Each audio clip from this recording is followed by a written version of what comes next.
What's good, fight fans? This is Ash's Corner, and I want to talk about what's in line for the champ. Let's go, champ. Earl Spence Jr. Now, I was looking at the mandatories for the top rankings, at least the top five under the IBF, and the first two is not rated. So the third would be Carlos Campio. He's a fighter from Mexico, and he is a welterweight. He's in the welterweight division, of course. He's 21-0 with 12 knockouts, and he has a knockout percentage of 57%. And his last fight was in January this year, and I watched his last fight, and I watched his highlights, and he uses his jab very well. You know what I mean? He uses his reach very well.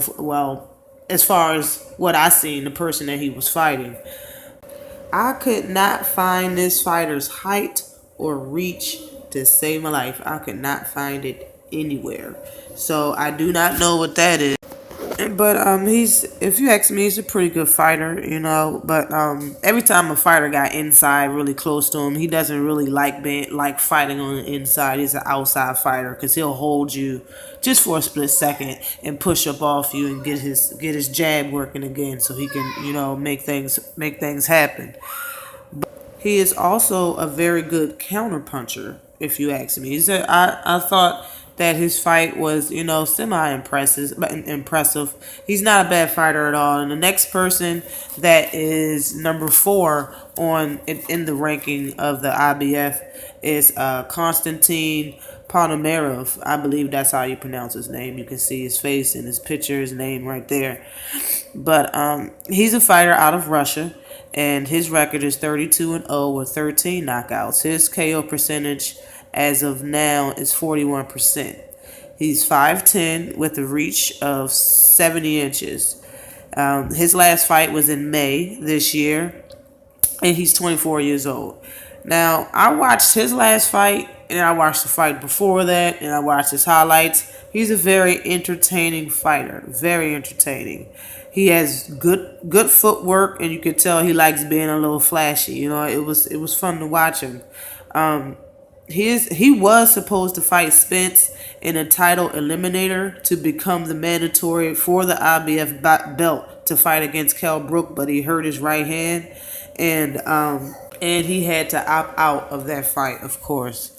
But right before I was gonna make this video, I seen that the IBF had ordered these two to fight each other in an elimination match to fight Earl Spence, and they have until June 19th to negotiate to come up with the contract to, as far as when and where and all the other good stuff about the fight. But if anybody's wondering or don't know, just for comparison, Spence is 22-0. He has 19 knockouts, and his KO percentage is 86%.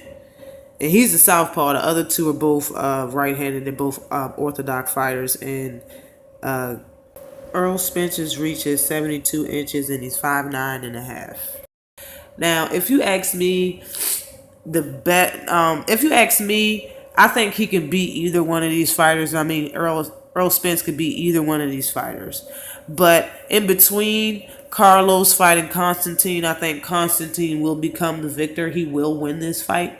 And I think it's going to be something to watch, honestly. Not every fighter, when they get a title, they fight an undefeated fighter to defend their title. And that's what I like about these two fighters. They're both undefeated. And you can't say that he's going to be fighting a scrub to defend his title, because they're the top 2 ranking. Even though the first and second ranking, it says not rated, the third and fourth would be these two guys right here. But let me know what you guys think. Always like and subscribe. This has been Ash's Corner. Holla.